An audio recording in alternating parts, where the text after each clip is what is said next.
Hey everybody, today I'm taking a look at Marrakesh, which is a 2 to 4 player board game designed by Stefan Feld. This one takes around 90 to 120 minutes to play. Now before I get started on my review of Marrakesh, I want to give a shout out to the show sponsor KIENDA.co.uk, who are my go-to online retailer when it comes to purchasing board games here. And if you use the link in my show notes or the QR code, then you can get 5% off your first order.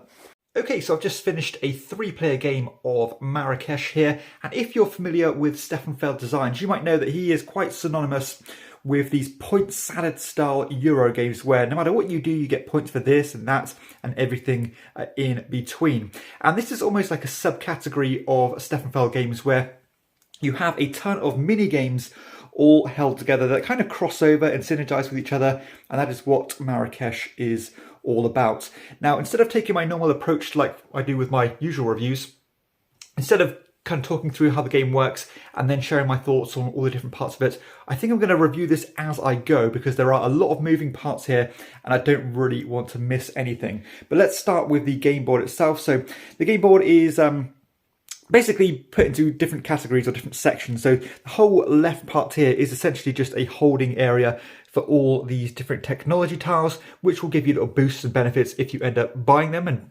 purchasing them.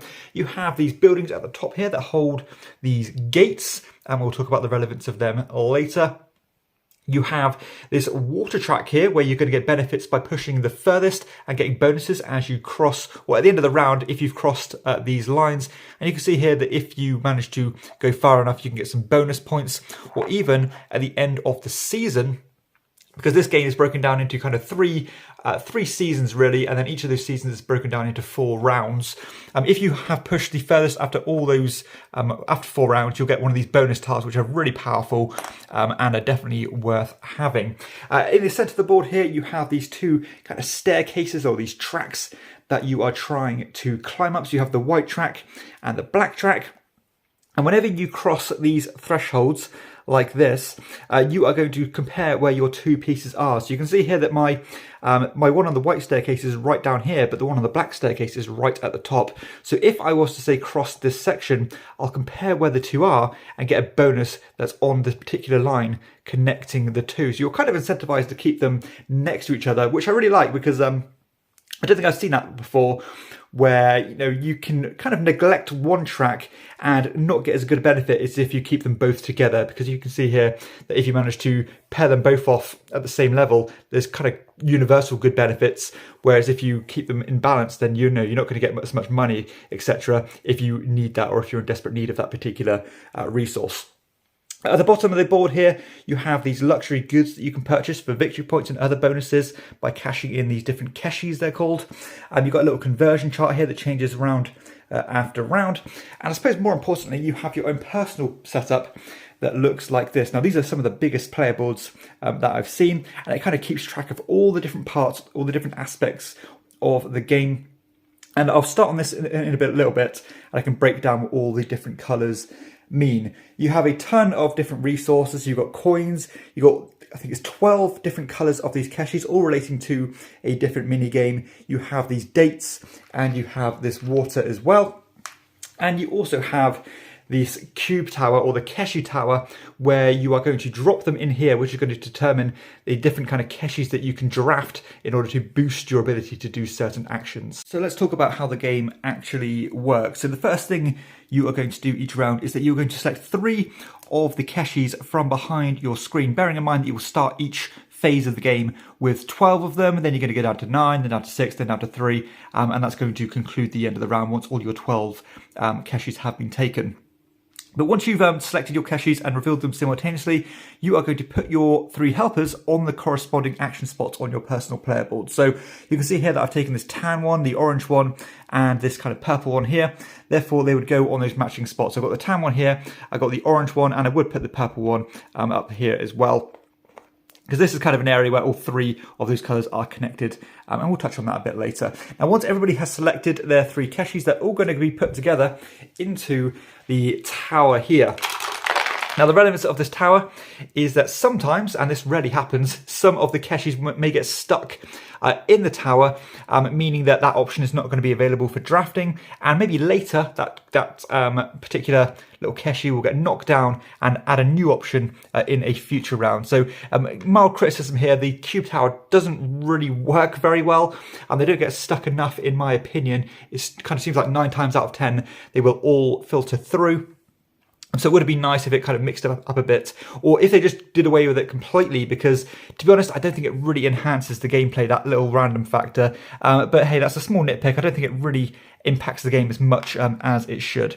So once you've put all these caches through, they're all going to filter onto their relevant spots like so, just for some clarity to show what's available for drafting. And then in player order, you're going to take turns drafting these caches. Now you can actually draft 2 at a time if they are all on the same color. So if there was, say, two of these tan meeples here, you can draft both of them at once. Now the relevance for drafting these is that you're going to put them onto their relevant spots on your player board, meaning that when you take those actions in the future, they are going to be a lot stronger. So you can see here that my white section of the board is quite weak because I only have 2 caches there, but my black temple action is really strong because I filled up every single spot there. Now you're also going to get some endgame points by completing all these different sections. So you can see here that I have fully completed this black section by having all the black caches there, as well as this red kind of water meeple or water cache. And again, that's going to be worth 10 points at the end of the game for each completed section that you have. So once everybody's drafted all their caches, you're going to be resolving the actions from where you've placed your helpers. So let's take a look at what they are. So the top one up the left here is this kind of camel track. Now normally these would all be put face down, all these different tiles, like so. But if you ever draft one of these brown caches, then you can put them on the relevant spot like so, and it would flip that tile over and exposing it to you. Now the relevance of these is that as an action, you can spend these resources in order to put these tiles onto the little row up here, and these are all going to be end of game scoring criteria. So you can see here that I'm going to get 3 points plus 1 point for every camel or brown cache that I have available here. So hence why I did it, because I've got 6 available. There are a ton of different things here, such as 3 points for every one of these tiles you reveal, or every one you move up here. You're going to get 3 points for every gate you have. Tons of different options. Now, the grey action allows you to buy these technology tiles. So you're going to have a look at the board here. And they come in different categories, so ranging from the 1 grey one up to the 3s, up to the 5s, all the way up to the really powerful 7 ones here. Now you can actually buy multiples of these at once as long as you have enough of the grey caches on your player board. So if I did say have 3, I could buy 3 level 1 tiles as long as I have these dates available to spend. And these can give you instant or ongoing abilities. And I have to say that a lot of these tiles are extremely interesting. I think they've done a really good job of keeping these, quite powerful and worth having. They can do things such as giving you additional caches, giving you resources, letting you put double caches down, giving you discounts on things. I'm giving you double water when you take an action with a red cache there. Giving you ongoing abilities like the ones I've got here, where whenever I cross one of these water thresholds, I'll get the resource.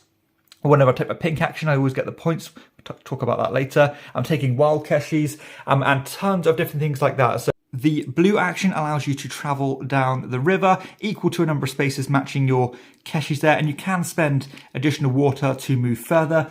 The orange, yellow and purple caches work in the same way, where they are essentially a currency. And when you spend a worker, you can use those currencies in order to acquire these tiles, to get you victory points, to get you resources, or even convert them into other resources. Like you can see here that you have this rotating little resource board here that changes after each round, and you can convert them into coins, dates, water, etc.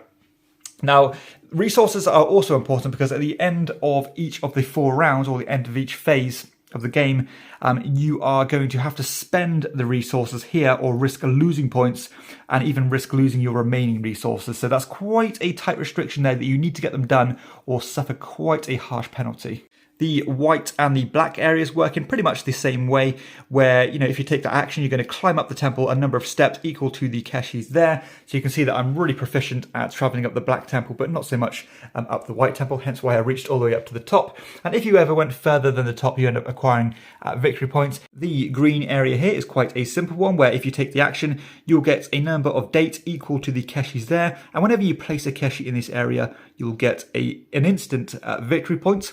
The tan area works a little bit differently, where if you place your worker there, you are going to be able to buy these gates here at these fees. So you can spend 3 coins, 2 coins, 1 coin, or even pay nothing, but you're going to gain or lose victory points. Take one of these gates and you're going to put them on one of these gate spots on your player board.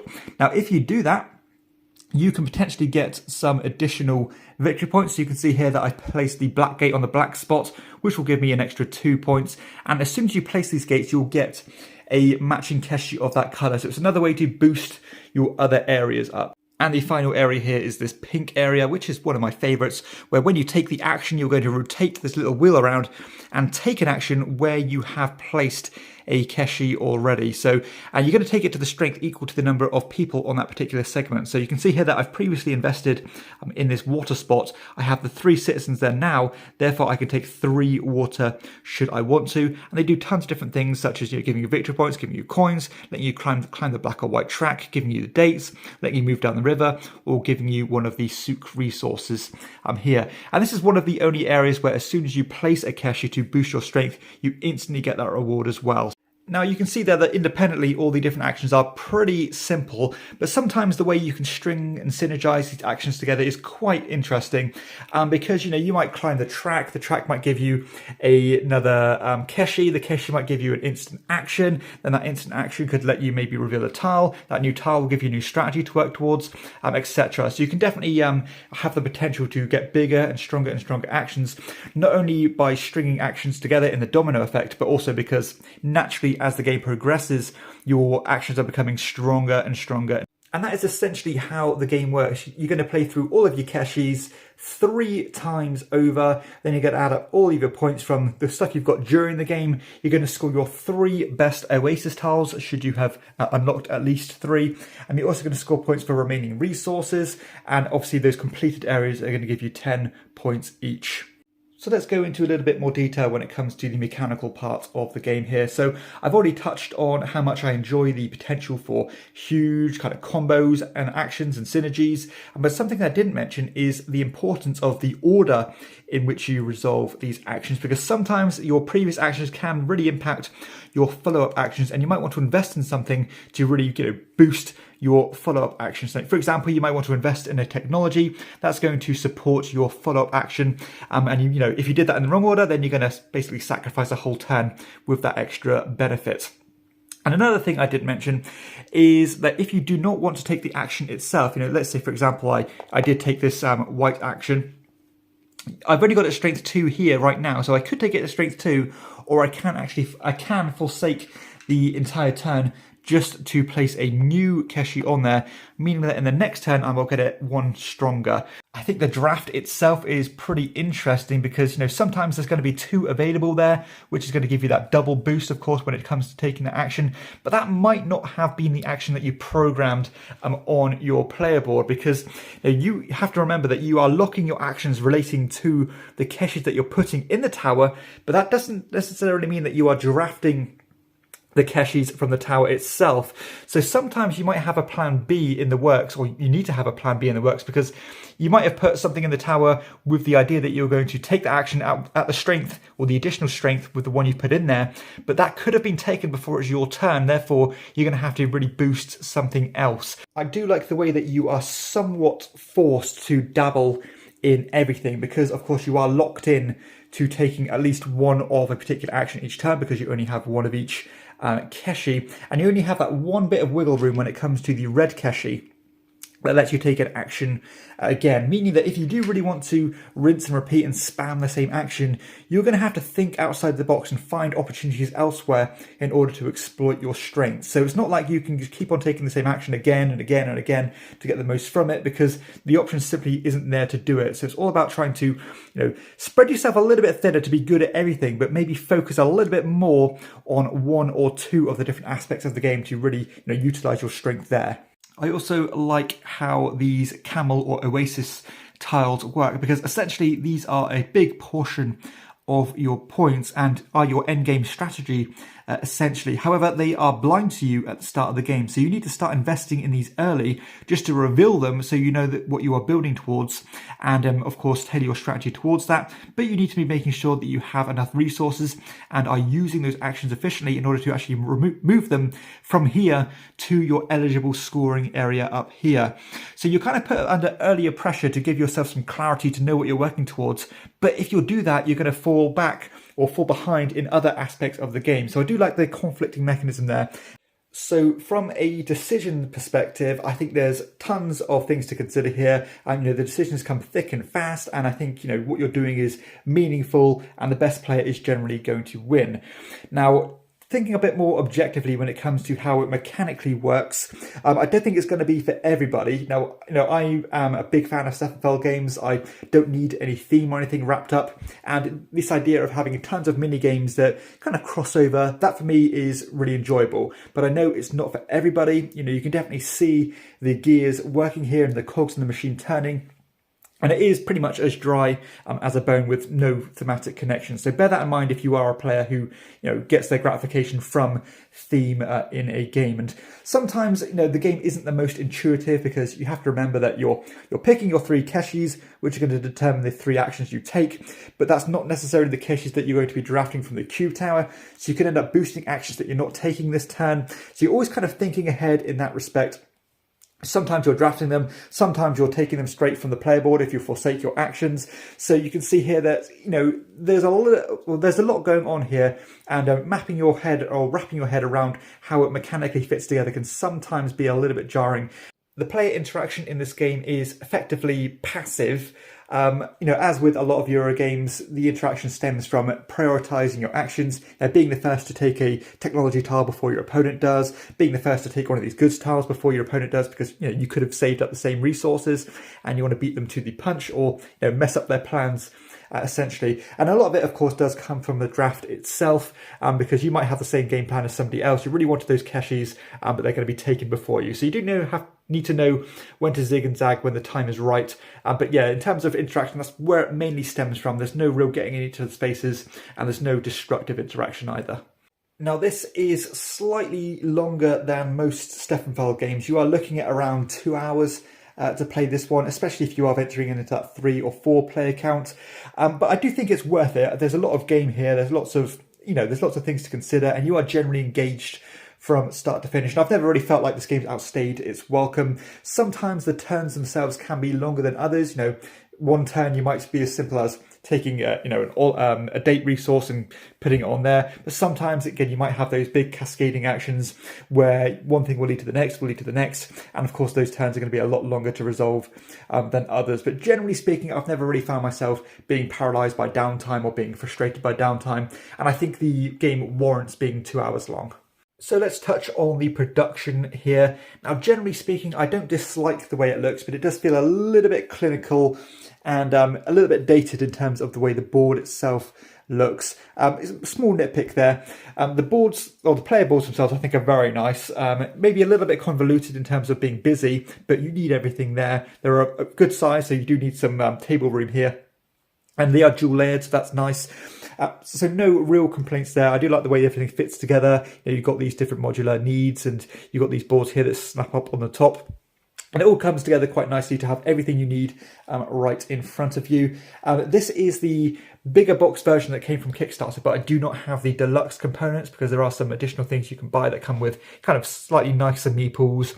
And these kind of castles or these gates are wooden rather than being cardboard. And these are a little bit cheap feeling and a bit small, so they're definitely trying to lead you towards buying those big wooden components. And bear in mind, this game is pretty damn expensive, so do know what you're getting yourself into. This isn't a terribly lavish production, despite the price point, and that's something that Queen has been kind of synonymous with. You know, they are definitely one of the more expensive publishers out there. Now, the Cube Tower itself, I have given some criticism there. It doesn't really work as it should. I don't really know if it should be even featured in the game. It doesn't add too much to the experience, and it was a bit of a nightmare putting together. You know, it was quite difficult for me to snap it together without damaging it, because, you know, I had to bend all this cardboard. So bear that in mind as well. But generally speaking, the production is adequate. There are a few colorblind issues, because, you know, there are 12 different colours of Keshis here, and some of them look almost identical to me, so bear that in mind if you are colourblind. But generally speaking, the production is fine, albeit very expensive. Okay, so let's share some final thoughts on Marrakesh. Now, I'm a big fan of this game. I think it's a lot of fun, but I am a Stefan Feld fan. You know, I'm a big fanboy of his. 9 times out of 10, I enjoy his games, and this is what I want from him. Now, I appreciate that these games are not for everybody. You know, the theme on these are non-existent. It really is a mishmash of mechanisms, and in this one, that's could not be more true. You know, there's no theme here. It is just a bunch of mechanical elements, and you can almost see the gears turning. But if you know what you're getting yourself into, and you do like his other point salad style games, then I'm pretty sure you will like this one. But if you do not like his games in general, then I'm pretty sure this is not the one to change your mind. Now, the decisions here are interesting. You know, the idea of constantly building up your player board, stringing these actions together, those huge synergies, the interesting powers, the Keshi draft. The decisions do come thick and fast here, and I find it very engaging. Now, bear in mind that this is longer than the normal Stefan Feld game. It takes a little bit longer to teach, a little bit longer to set up, so that might stop it hitting the table as much as some of his more popular games. And for me, it's what's made it into a little bit more of an event game, where I probably won't play it terribly often, but when I will play it, I'll enjoy it a lot. So bear that in mind, and of course, bear in mind the huge price point that you're going to have to pay if you want to pick this one up. But judging the game on its own merit and the gameplay itself, it's rock solid. It's up there with some of the best Feld games. You know, it's a hell of a lot of fun for me. But yeah, please do bear in mind all those things, and bear in mind that the Cube Tower, you know, although it might look like a kind of a centerpiece for the game and a selling point, it really is not. You know, it's barely even you know, needed in the game, I suppose, because it doesn't add much at all, and it very rarely even gets cubes or Keshis stuck in there, which is a bit of a shame, because I would have liked to use or see these Cube Towers used further, because I think it's a really cool mechanism and an underused mechanism as well. But hey, this is a really good one. No, Feld games are my forte, and this is what I want from him, and it's certainly going to get a recommendation from me, but please do bear in mind all those caveats.